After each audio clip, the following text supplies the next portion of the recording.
Hello friends, welcome to Pimpadkar academy और मैं हूं हर्ष पिंपड़कर। तो आज के इस लेक्चर में हम डिस्कस कर रहे हैं चारवाक दर्शन।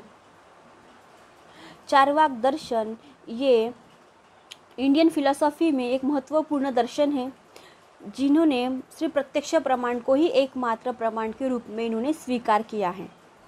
तो आज के इस लेक्चर में हम डिस्कस करने वाले हैं चारवाक दर्शन का परिचय। तो चारवाक दर्शन जी का परिचय देते हुए, चारवाक दर्शन एक नास्तिकवादी और अनीश्वरवादी दर्शन है। नास्तिकवादी इसीलिए जो वेदों की प्रामाणिकता को स्वीकार नहीं करता, जो चार वेद है, ऋग्वेद, यजुर्वेद, सामवेद और अर्थवेद। और अनीश्वरवादी इसलिए उन्हें कहा जाता है क्योंकि ईश्वर की प्रामाणिकता को स्वीकार नहीं करते, इसलिए उन्हें अनीश्वरवादी कहा जाता है। सिर्फ एक ही प्रत्यक्ष प्रमाण के रूप में ये स्वीकार करते हैं। अगर ईश्वर हमें दिखाई देता है आँखों से तो इसलिए इसी को ही हम मानेंगे, ईश्वर को मानेंगे, हम क्यों नहीं मानेंगे। लेकिन आप प्रामाणिकता तो स्वीकार तो करो उनकी। इसलिए चारवाक कहते हैं कि नहीं, आप प्रामाणिकता को स्वीकार नहीं करते, इसलिए मैं क्या हूँ, अनीश्वरवादी दर्शन हूँ। इसीलिए चारवाक दर्शन के संस्थापक बृहस्पति आचार्य है और चारवाक उनके शिष्य थे। तो चारवाक जिन्होंने ही प्रचार प्रसार किया, इसलिए ये जो दर्शन है चारवाक दर्शन के नाम से ये जाने जाते हैं। तो प्राचीन भारतीय दर्शन में इनका और एक नाम है, वो है जड़वाद। जो चारवाक शब्द का प्रयोग जड़वाद भी कहा जाता है। लेकिन कुछ विद्वानों की मान्यता थी कि ये ऋषि थे, इन्होंने जड़वाद का प्रतिपादन किया और इन्हीं के अनुयायी क्या कहलाए, चारवाक कहलाए। इस प्रकार जड़ का दूसरा नाम हम जानते हैं, तो वो क्या है, चारवाक। लेकिन कुछ अन्य विद्वान मानते हैं कि चारवाक जैसे कोई भी व्यक्ति नहीं थे, कोई भी पर्सन नहीं था। सिर्फ ये क्या है, चर्व धातु से बना हुआ है। चर्व धातु से बना, इसलिए इसको क्या कहा जाता है, चबाना या भोजन करना। यानी कहा जाता है कि चारवाक जो भी थे वो खाने पीने के शौकीन थे, ऐश्वर्य आराम के ये शौकीन थे, इसीलिए इनका नाम चारवाक पड़ा है। लेकिन कुछ अन्य और विद्वान आए, वो कहते हैं कि चारवाक के वचन बहुत ही मीठे थे, बहुत ही मधुर वाणी के थे, इसीलिए उनका नाम चारवाक पड़ा। यानी चारु का अर्थ ही होता है सुंदर। चारवाक दर्शन का सबसे प्राचीन नाम अगर पूछा जाए, यूजीसी नेट में पूछा गया था ये क्वेश्चन, लोकायत नाम से ये जाने जाते हैं, क्योंकि यह दर्शन लोगों में आयत यानी फैला हुआ है। सब लोग खाने पीने के शौकीन हैं, इसलिए क्या कहा जाता है, उनके आयत यानी फैला हुआ है ये चारवाक दर्शन। इस कारण जड़वाद को लोकायतिक नाम से भी हम जानते हैं।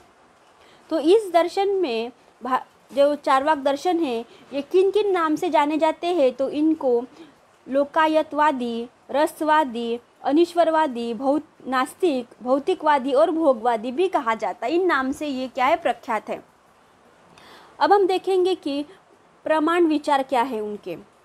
यह दर्शन प्रत्यक्ष को एकमात्र प्रमाण के रूप में इन्होंने मान्यता दी थी। ये जो पूरा चारवाक दर्शन है, ये सिर्फ एक ही आधार पर प्रमाण के रूप में ये स्वीकार करते हैं, वो है प्रत्यक्ष प्रमाण, यानी जो हमें दिखाई देता है। इसी अतिरिक्त सभी का ये खंडन करते हैं। तो ये कैसे खंडन करते हैं, जो 5 तत्व होते हैं, पृथ्वी, अग्नि, जल, वायु और आकाश, ये कहते हैं कि मैं जो आकाश तत्व है इसको मान्यता नहीं देता, मैं इसको नहीं मानता। इसलिए आकाश तत्व को छोड़कर ये सभी तत्वों को ये मानते हैं, जो है पृथ्वी, अग्नि, जल और वायु। इसीलिए प्रमाण विचार के रूप में इन्होंने प्रत्यक्ष जो आकाश तत्व को ये नहीं मानते। इसीलिए प्रमाण विचार में सिर्फ ये 4 ही प्रमाण को ये प्रत्यक्ष प्रमाण के रूप में मानते हैं, वो है पृथ्वी, अग्नि, जल और वायु को। इसीलिए यूजीसी नेट में एक क्वेश्चन यहाँ से पूछा जाता है कि चारवाक किन तत्वों को मानते हैं और कौन से वो 4 तत्व हैं और किसको ये नहीं मानते।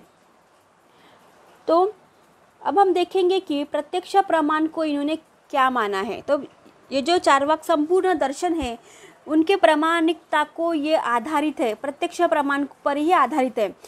चारवाक ने यथार्थ जो ज्ञान होता है, हमें जो बियॉन्ड नॉलेज होता है, एकमात्र प्रमाण के रूप में इन्होंने स्वीकार किया है। चारवाक की मान्यता थी कि एकमात्र प्रत्यक्ष के द्वारा ही हमें अभ्रांत और निश्चयात्मक ज्ञान प्राप्त होता है। चारवाक का कहना है कि इस विचार अन्य दार्शनिकों से भिन्न है। चारवाक का ये जो विचार जो है, इन्होंने जो प्रत्यक्ष प्रमाण के रूप में माना है, ये बाकी के दार्शनिक है जो फिलोसोफर है उनसे भिन्न है। क्योंकि अन्य दार्शनिक जो है फिलोसोफर है, उन्होंने प्रत्यक्ष के प्रमाण के व्यतिरिक्त उन्होंने और प्रमाण को भी माना है, जो उपमान, अनुमान, शब्द, अर्थाप्ति, अनुपलब्धि, ये जो 6 प्रमाण है, इनको ये मानते हैं। लेकिन चारवाक एक ऐसे दार्शनिक है, फिलोसोफर है, जिन्होंने सिर्फ प्रत्यक्ष प्रमाण को ही एकमात्र माना है। तो इसलिए इनका जो विचार है अन्य दार्शनिकों से क्या है, भिन्न है। तो चारवाक के अनुसार प्रत्यक्ष के द्वारा हमें जो ज्ञान प्राप्त होता है वो क्या है, अभ्रांत और निश्चयात्मक होता है। अंततः प्रत्यक्ष ज्ञान को प्रामाणिकता के रूप में किसी अन्य प्रमाण की आवश्यकता ही नहीं रहती। वो कहते हैं अगर प्रत्यक्ष ज्ञान हमें हो रहा है तो हमें अन्य प्रमाण की आवश्यकता है क्या, नहीं। इसलिए इनका ये जो कथन है प्रत्यक्ष किम प्रमाणम, वो क्या करते हैं, प्रत्यक्ष के किम प्रमाणम को ही ये क्या करते हैं, स्वीकार करते हैं, सिर्फ प्रत्यक्ष को ही ये स्वीकार करते हैं। इसलिए चारवाक ने प्रत्यक्ष ज्ञान को एकमात्र के रूप में ये स्वीकार करते हैं। इनके अतिरिक्त अन्य सभी प्रमाण को ये इनका क्या करते हैं, ये खंडन करते हैं। तो ये किन प्रामाणिकता को के बारे में ये खंडन करते हैं, तो वो करते हैं मैं उपमान का भी खंडन करता हूँ, अनुमान का खंडन करता हूँ, शब्द प्रमाण का खंडन करता हूँ। इन्होंने 3 प्रामाणिकता को क्या कहा है, उन्होंने माना नहीं है। इसलिए इनके क्या किया, उन्होंने सर्वप्रथम खंडन किया है। तो अगर यूजीसी नेट में पूछा जाए कि उन्होंने किन प्रामाणिकता को बारे में स्वीकार नहीं किया, तो उपमान, अनुमान और शब्द प्रमाण को ये खंडन करते हैं। इसलिए वो कहते हैं कि प्रत्यक्ष प्रमाण के अनुसार केवल इंद्रिय द्वारा जो ज्ञान प्राप्त होता है वही क्या है, एकमात्र यथार्थ है।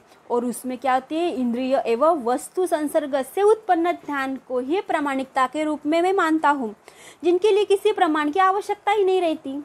इसलिए ये समस्त दृश्यमान जो जगत है वो क्या है, वह ज्ञान प्रत्यक्ष द्वारा ही किया जा सकता है। अंततः चारवाक इंद्रिय ज्ञान को ही यथार्थ ज्ञान के रूप में मानते हैं। जो इंद्रिय ज्ञान कैसे, तो जो हमारे 5 ज्ञानेंद्रियां हैं, वो कहते हैं कि जो ज्ञान है वो इंद्रिय द्वारा होता है, ठीक है। तो चारवाक कहते हैं कि जो हमारी 5 ज्ञानेंद्रियां हैं वो है आँख, कान, नाक, जीभ और त्वचा। तो हम आँखों से क्या करते हैं, ये जो भी वस्तु है उसको हम देख सकते हैं, और नाक से क्या करते हैं, स्मेल लेते हैं, गंध लेते हैं, और कान से श्रवण यानी आवाज़ सुनते हैं, और जीभ से कोई भी वस्तु का हम क्या करते हैं, उनको चखते, उनके स्वाद लेते हैं, और त्वचा से क्या करते हैं, हमको स्पर्श का अनुभव होता है। हवा का झोंका आता है, हमें हमारे त्वचा को स्पर्श करके चला जाता है, इसलिए हमें क्या करते, त्वचा को स्पर्श की अनुभूति होती है। इसलिए यही प्रत्यक्ष प्रमाण है और यही यथार्थ ज्ञान है जो संदेह रहित होता है, जो क्या होता है, बियॉन्ड डाउट होता है, यानी निश्चित होता है। इसलिए ये चारवाक दर्शन का परिचय देते हुए हम सिर्फ यही कह सकते हैं कि चारवाक दर्शन ने सिर्फ प्रत्यक्ष प्रमाण के रूप में ही मान्यता प्राप्त की। इन्होंने प्रत्यक्ष प्रमाण को ही एकमात्र प्रमाण के रूप में ये मानते हैं, और इसीलिए इनका प्रमाण क्या है, महत्वपूर्ण है। इन्होंने जो चारवाक दर्शन है, इनको लोकायत, जड़वादी, लोकायतिक, लोकायतवादी, रसवादी, अनीश्वरवादी, भौतिकवादी, भोगवादी, नास्तिकवादी के रूप में भी ये जाने जाते हैं। और उन्होंने प्रमाण के रूप में सिर्फ 4 तत्वों को ही मानते हैं, ये जो पृथ्वी, अग्नि, जल, वायु है। लेकिन सिर्फ ये आकाश तत्व को ही नहीं मानते, लेकिन आकाश तत्वों को उन्होंने क्या किया है, छोड़ दिया है। सिर्फ ये जो पूरा दर्शन है, चारवाक दर्शन, सिर्फ प्रत्यक्ष प्रमाण के ही रूप में अर्धगिर्द घूमते हैं। इसलिए ये कहते हैं कि प्रत्यक्ष किम प्रमाणम की ये बात करते हैं। जो भी हमें ज्ञानेंद्रिय से होता है, आँख, कान, नाक, जीभ, त्वचा से, ये जो ज्ञानेंद्रिय है हमारी, इसे हमें क्या करता है, बियॉन्ड डाउट की अनुभूति होती है। जो भी यथार्थ ज्ञान के रूप में हम मानते हैं, सिर्फ प्रत्यक्ष प्रमाण को ही मैं मानूंगा। इसलिए इस वीडियो लेक्चर में हमने चारवाक जी का महत्वपूर्ण जो परिचय है इसको डिस्कस किया है फ्रेंड्स। तो अगले वीडियो लेक्चर में हम चारवाक द्वारा अन्य प्रमाण जो दिए हैं उनका ये खंडन किस तरह करते हैं, उनकी आलोचना हम क्या करेंगे अगले वीडियो लेक्चर में हम डिस्कस करने वाले हैं। तो thank you for watching my video friends.